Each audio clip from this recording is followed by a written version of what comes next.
All right, welcome back to the channel, guys. A great example on how things happen really fast, and you got to be on your A game or else things could go south for you or those around you very fast. This video is from Orlando, Florida. Orlando gang units are surveilling a specific known gang house, and a 19-year-old gentleman walks out of the house with a gun. So, of course, surveillance guys are like, hey, you know what? There's a guy leaving the house with a gun, asks patrol units to conduct a Terry stop or a investigative stop to kind of confront that guy with a gun. But they don't want to lose the house, so the gang units continue to watch the house. Anyways, uniformed patrol units go into a convenience store where this guy went to and stop the guy and try to talk to him, but he walks away from the cops, and then things go south from there, thankfully, for the bad guy. You guys will see, when you watch the video initially, you're like, man, why did this cop shoot this guy? Because you really don't see it. He just kind of turns around and then the cop shoots him. That's why, guys, cameras don't show everything always. People watch 10-second segments and they immediately make their minds up about certain incidents. You gotta know the full story on everything.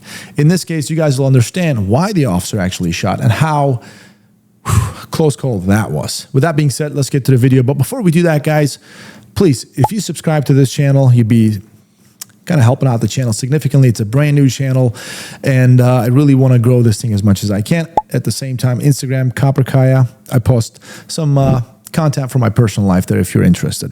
Anyways, let's get to the video.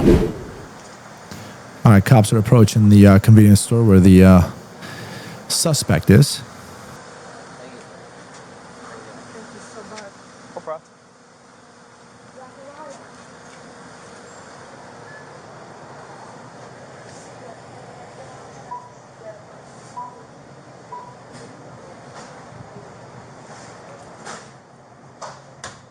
There he is right there. Oh, man. You know only one of you guys could be riding on a scooter, right? No, sir, I didn't know that. Yeah, that's the law, man. All right. So, you got your ID? Hey, come here, man. Come here, dude. Yo, come here. Hey, stop, stop, stop, stop. Hands up, hands up. All right, guys, so you guys saw, he tried to stop him. He's like, kind of used some BS excuse, like, yeah, you're supposed to ride scooters by yourself. Some little traffic thing, right? But that's just a little probable cause stop, let's say PC stop. And then the guy turns around, he's clearly evading the police officer. And then when that guy sees the other police officer, they're very well organized. I love these cops. One of them in one aisle, the other one is in the other aisle. And he sees the cop.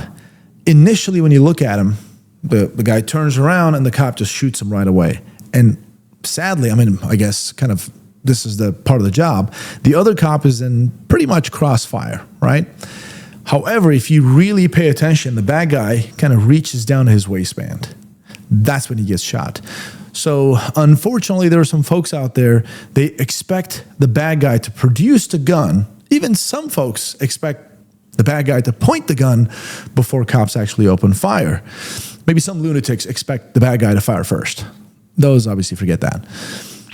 But action always beats reaction.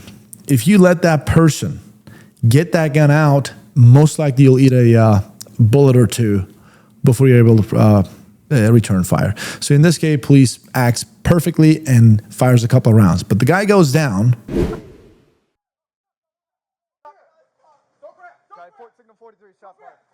Don't quit! Don't quit! Stop! Stop! Stop! Right here, guys. On the ground, you don't see it. They're struggling. The other cop is trying to do something or control them, whatever. And then the cop, which his camera that we're watching this video from, shoots multiple rounds and then incapacitating the subject. Now, look at that gun in that cop's hand. It's got an extended magazine and a slide kind of locked to the rear a little. Like you can kind of see it. Yeah. Anyways, you can kind of see it. It's locked to the rear a little bit. That's because that's the bad guy's gun. All right. Initially, I thought, well, what's going on? Is that the good guy's, the cop's gun? Is the magazine falling out of it? No, that's actually bad guy's 30-round magazine in that Glock. And he tried to actually fire the gun. I don't even know if he did. Maybe potentially did because his slide is locked to the rear. Not locked to the rear. Kind of his gun jammed a little bit, which tells me that he tried to fire the first round, but the slide couldn't go to the rear fully and kind of jammed from there. So absolutely a good shoot. Let's watch this video from the other police officer's perspective. You good, Socko? Socko, you good? This is the second officer. See, he's going that way. The other officer's like, you know what? Let me kind of stop him. Hey, stop what you're doing right now. Stop. Hands up. Hands up. Right here, guys, he put his hands in his waistband, and the other officer opens fire. Do you guys see how dangerous this is?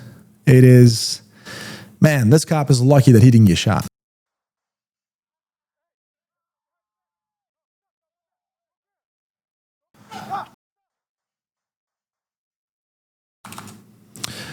You guys can see, right? This is the bad guy's Glock with a 30-round extended magazine, and it's kind of back to the rear a little bit. This gun is jammed.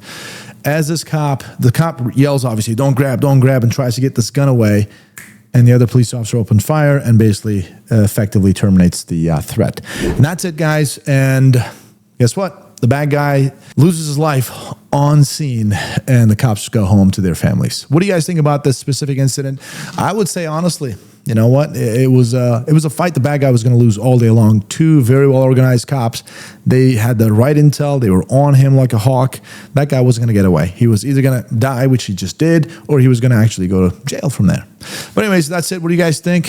Good shoot, bad shoot? I don't even want to ask this, but hey, let me know in the comment section, and let me know what other type of content should I actually do on this channel. Obviously, this is what I do. It's my bread and butter, kind of doing commentary. I've been doing this for years in Turkish on my other channel, and now obviously here, you know, I've got 10 plus years law enforcement background. With that being said, guys, I also do, I got some really good friends who are in the industry, the law enforcement or military field or intelligence field. And if you guys are interested, I'll be very happy to do some interviews with them, like podcast style. Just let me know in the comment section, and I will go ahead and, if it interests me, I'll go ahead and get them done for you.